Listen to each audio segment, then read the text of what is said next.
In the depths of a mountain valley, Archer 2, a sleek Valkyrie piloted by Captain Knebel and co-piloted by Lieutenant Molina, initiated its gun camera for a mission that would soon unfold.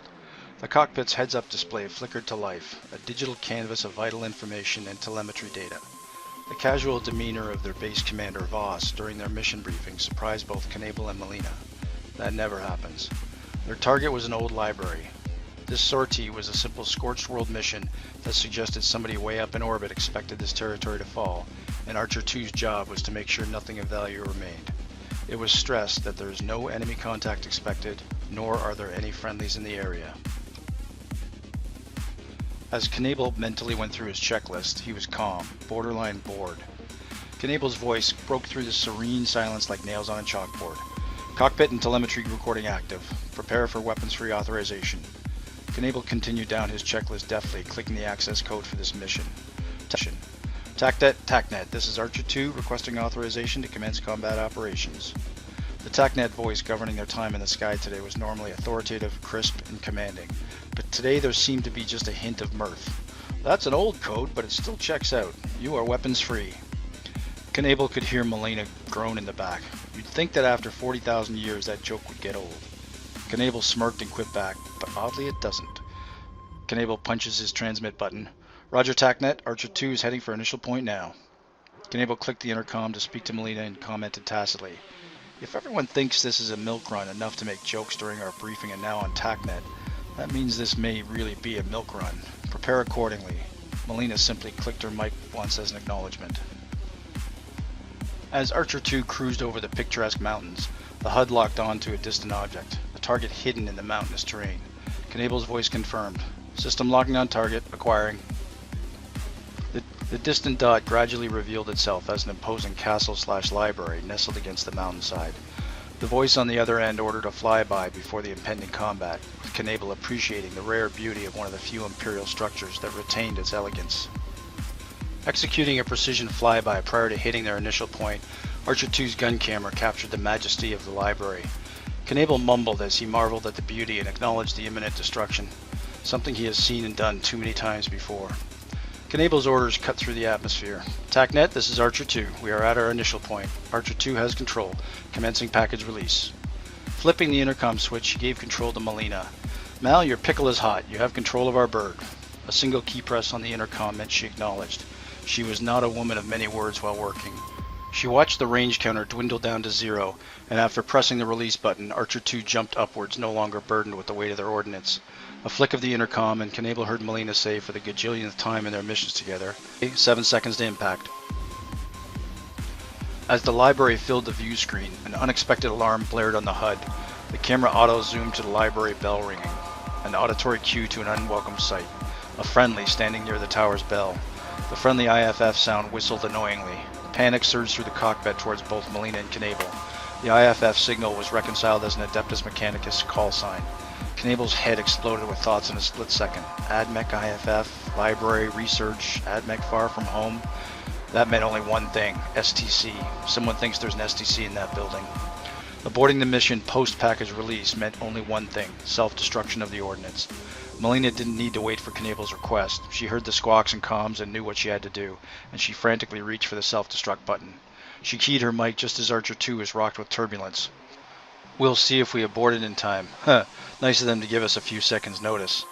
Knebel's retort seemed a bit too ominous for Molina. An AdMech IFF signal way out here far from Terra? Someone thinks there's an STC in that building. The view screen veered away from the research facility just as the explosion turbulence faded away. The abrupt self-destruct order prompted a heated discussion about an impact with the Navy folk in orbit. Knebel tried to calmly ask TACnet to explain the last-minute friendly presence mix-up, while Molina screamed in the background that the topside was full of idiots. Returning the focus to the library, the camera zoomed in to reveal the aftermath of the package delivery. Acknowledging the need for a drone inspection, Molina prodded Knebel, imploring him to recognize the swift approach of night, further complicating their mission. Knebel sighed. Well, the sooner we can do the recon and follow-up inspection, the faster we can get home to our fecal matter sandwich. His head slightly drooping as he let out a frustrated grumble. He let Molina vent a bit. You mean the faster we can get those bastards who sanctioned this mission 86th? They called the shots, we just pulled their poorly aimed. When we get back, I'm gonna lay into...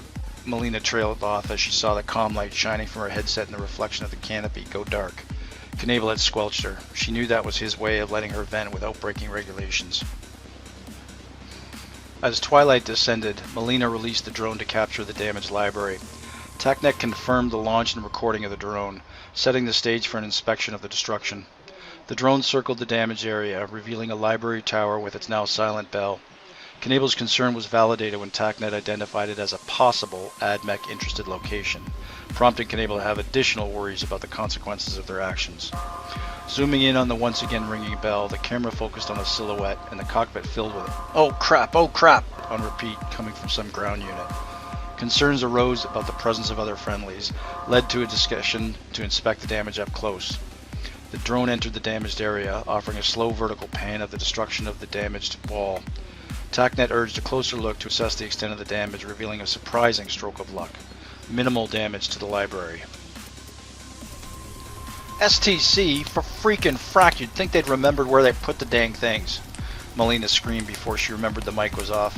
Knebel simply turned his head and looked back at her, pointed to his ear and shook his head. Melina shrugged off his signal, knowing full well he heard everything she said. Finally recalling the drone, the gun camera view returned to its flight operations screen. At last, Captain Knebel confirmed Archer 2's departure from the target area.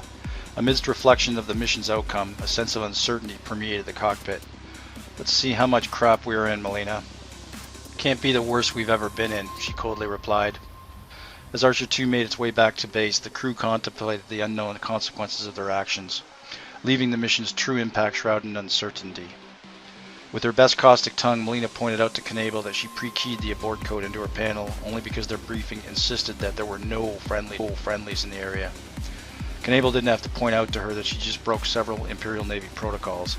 He knew that she knew that he knew that she knew, and was classy enough not to press it.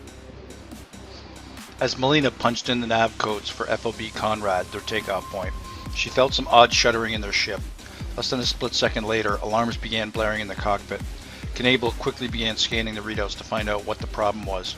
Knowing there was no enemy fire, he wondered if the ground friendlies shot at them. No, that wasn't the case. Self-destructing ordnance so close to themselves must have caused some shockwave or shrapnel damage to their bird. A quick scan of the system showed they could still fly, but there was some sort of hydraulic leak. Knebel squelched the alarms, but there was no way they were making it off planet without some repairs first. Knebel and Melina reviewed their status, agreeing that they were in stable condition, but they could not make orbit to land on a Navy flat top. Knebel reported their situation to TACnet, who then vectored them to something called an F-CARF. Melina piped in quickly. "What the frack is an F-CARF?" Knebel remembered a briefing from a while ago. This system was one of the few to take care of troops close to the front lines. Knebel hit the intercom and simply said to Melina, "We will find out together. We are not heading for space. So turn on the autopilot and let's get some sleep while we fly." Melina's retort was totally expected. "I am the autopilot, you last pistol marksman. You just want your beauty sleep." The last thing Knebel saw before drifting off was Melina scowling at him. The Emperor wishes you a lovely day.